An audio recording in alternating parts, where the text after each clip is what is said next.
Mladi danes bistveno manj vozijo, kot smo pa mi ob koncu naših najstniških let. Celotna generacija je takrat komaj čakala, da je naredila izpit, si sposodila fotoavto, ker svojega nismo imeli, celo vse punce. Milenici danes so pa vsi bolj, pa kaj mi bo izpit. Ampak vsi bi šli radi na morje. Iz Matejem greva danes do Kopra. Ej, jaz sem zmagal, jaz grem z avtom. Kako če še žrebali niso sploh? Ti si rekel Prešeren. Jaz sem rekel cifra. Ja, no, očitno nisi zmagal. Kaj nisem zmagal? Kdaj imaš vlak? Nimam, ja, čez 10 minut gre vlak. No, Ja. imaš vlak, začniva štopati. Pa pohit, tam imaš vlak.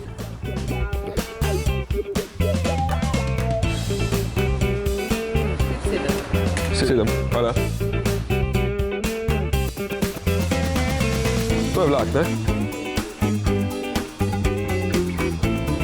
Sem mislil, da moram vlak loviti, pa ima itak zamudo za 17 minut. Cena vozovnice je 11 evrov in sem vzel Intercity, da ne bom rabil prestopati vmes. Pa mi še zdaj ni jasno, za kaj rabim dol več kot 2 uri 20. Dobro. Namenoma je bil štart tokrat v Ljubljani na postaji in to tik pred odhodom vlaka. Tokrat ni važno, kje so z Matejem doma, ker če bi upoštevala še to, potem bi avto zmagal za kar nekaj ur. Je pa res, da imamo preveč avtomobilov na naših cestah. Zakaj mora imeti vsaka družina 2 ali pa še več?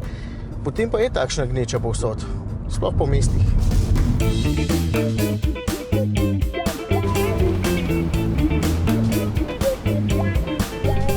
Rešitev je dober javni promet. Vlak je optimalna rešitev za povezavo med večjimi mesti, ampak kaj, ko to pri nas toliko dolgo traja. Ko enkrat preizkusiš vlake na Kitajskem, ti je jasno, kako lahko tako velika država z več kot milijardo prebivalcev odlično funkcionira. Zaradi dobrega javnega prometa, jasno. Saj razumem, da je Slovenija zelo posebna, kar se tega tiče.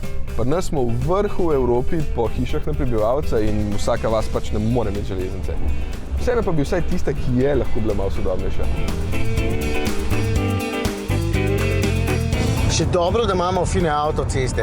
Tukaj smo kar v vrhu Evrope, kako dobro smo povezani s cestami, zato pa imamo toliko tranzitnega prometa. Ok, v tem času na cestah ni veliko prometa, računam, da bomo kakšni dobri uri v Kopru, kar pomeni, da bomo vmes že spil kavo, pojedel kosilo, se sprehodil po promenadi, preden bo Matej prišel dol.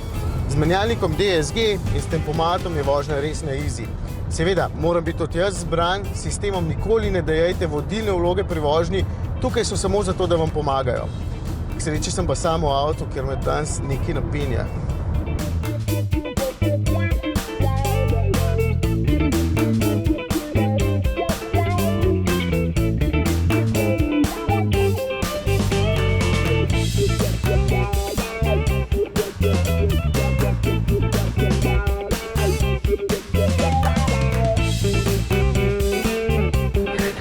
V vsak slučaj zjutraj nisem pil jogurta in nikoli ne veš, ne. Gledam, sem se počutil kot na kakšnem muzejskem vlaku, toliko časa sem lahko občudoval lepote Slovenije, sam pa res traja.